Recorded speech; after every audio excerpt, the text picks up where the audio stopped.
छठ महापर्व की सबसे पहले आप सभी को अनंत शुभकामनाएं। छठी मैया के जयकारे के साथ प्रारंभ करते हैं कथाएं विद आरजे कार्तिक में। छठ की कथा आपको सुनाते हैं। भगवान सूर्य की आराधना का पर्व है, आस्था और अमर परंपरा का पर्व है।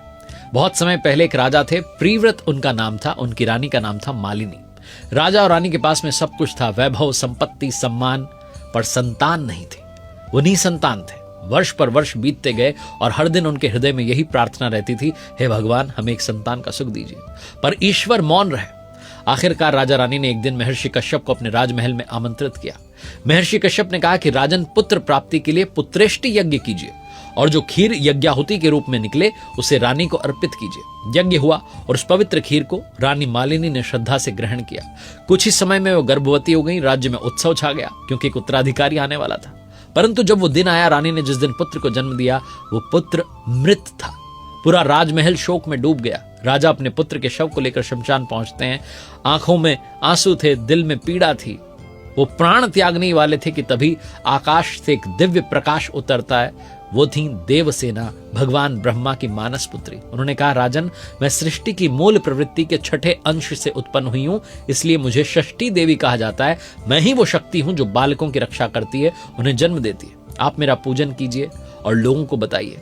राजा ने विधिवत पूजा की कार्तिक शुक्ल षष्ठी के दिन, और कहते हैं देवी की कृपा से उन्हें एक सुंदर जीवित पुत्र की प्राप्ति हुई। राजा ने पूरे राज्य में देवी षष्ठी की महिमा का प्रचार किया, गुणगान किया, और तभी से इस पर्व की शुरुआत हुई जिसे आज हम श्रद्धा से छठ महापर्व के नाम से जानते हैं।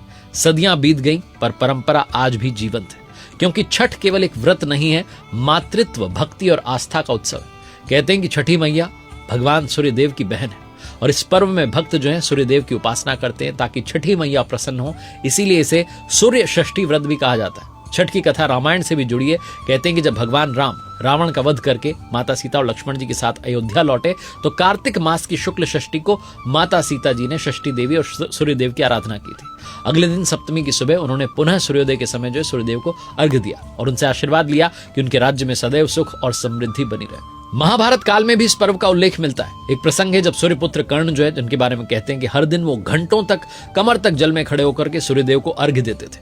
उनकी तपस्या और भक्ति से प्रसन्न होकर के सूर्यदेव ने उन्हें अद्भुत तेज और अपराजय शक्ति दी। कर्ण की यह परंपरा आज भी जीवंत है, जब हर व्रती जल में खड़े होकर सूर्यदेव को अर्घ्य अर्पित करता है। एक और प्रसंग है, कहते हैं जब पांडव अपना सब कुछ हार गए थे तब द्रौपदी ने भी छठ का व्रत रखा था। उनकी भक्ति से प्रसन्न होकर के सूर्यदेव ने उन्हें वरदान दिया कि जो कुछ आपने खो दिया है सब कुछ आपको मिल जाएगा। तभी से कहा जाता है कि छठ का व्रत करने से हर मनोकामना पूर्ण हो जाती है, घर में सुख, समृद्धि और संतान का आशीर्वाद आता है। छठ पर्व वर्ष में जो है 2 बार मनाया जाता है। पहली बार चैत्र शुक्ल षष्ठी को, जिसे चैती छठ कहा जाता है, और दूसरी बार कार्तिक शुक्ल षष्ठी को, जिसे कार्तिकी छठ कहते हैं। ये पर्व 4 दिनों का होता है और हर दिन का अपना अर्थ है, अपनी भक्ति है, अपनी कहानी है। पहला दिन है नहाए खाए। व्रती जो है सूर्योदय के साथ उठते हैं, घर की साफ सफाई करते हैं, वातावरण को शुद्ध करते हैं। फिर भक्त जो है स्नान करके शुद्ध शाकाहारी भोजन ग्रहण करते हैं। दूसरा दिन जिसे कहते हैं खरना, इस दिन पूरे दिन निर्जला उपवास रखा जाता है। शाम को गुड़ की खीर, घी लगी रोटी और फलों से प्रसाद तैयार होता है।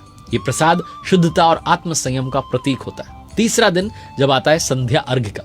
षष्ठी के दिन जो है संध्या के समय व्रती नदी या तालाब के जल में कमर तक जो है डूबकर अस्ताचलगामी जो सूर्य हैं उनको अर्घ्य अर्पित करते हैं। घाटों पर दीपों की रोशनी लहराती है। लोकगीतों की गूंज के बीच में वातावरण भक्ति से जो है भर जाता है। केलवा जरे के भैले अंधियार। चौथा दिन जो है वो है उषा अर्घ्य का। अगली सुबह सूर्योदय से पहले घाटों पर भक्त जो है वो एकत्रित होते हैं। सूर्य की पहली किरण जब जल की सतह को छूती है तब व्रती दोनों हाथ जोड़ करके उगते सूर्य को अर्घ्य देते हैं। ये दृश्य जो है हर आत्मा को भक्ति से भर देता है। ऐसा लगता है मानो धरती, जल और आकाश तीनों एक साथ भगवान सूर्यदेव की आराधना कर रहे हैं। व्रती 36 घंटे तक निर्जला उपवास रखते हैं, ना भोजन ना जल, सिर्फ भक्ति, श्रद्धा और आत्म संयम। कहा जाता है कि जो इस व्रत को पूरे मन से पूरा करता है उसे छठी मैया जो है स्वयं आशीर्वाद देती हैं। इस दिन शुद्ध घी का दीपक जलाया जाता है। 7 प्रकार के फूल, चावल, तिल, चंदन और सुगंधित जल से सूर्य भगवान को अर्घ्य दिया जाता है और 108 बार जो है मंत्रोच्चारण किया जाता है।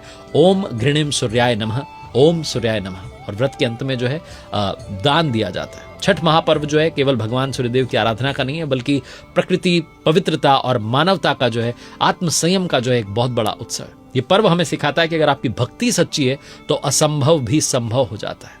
आप सभी को एक बार फिर से छठ महापर्व की अनंत शुभकामनाएं।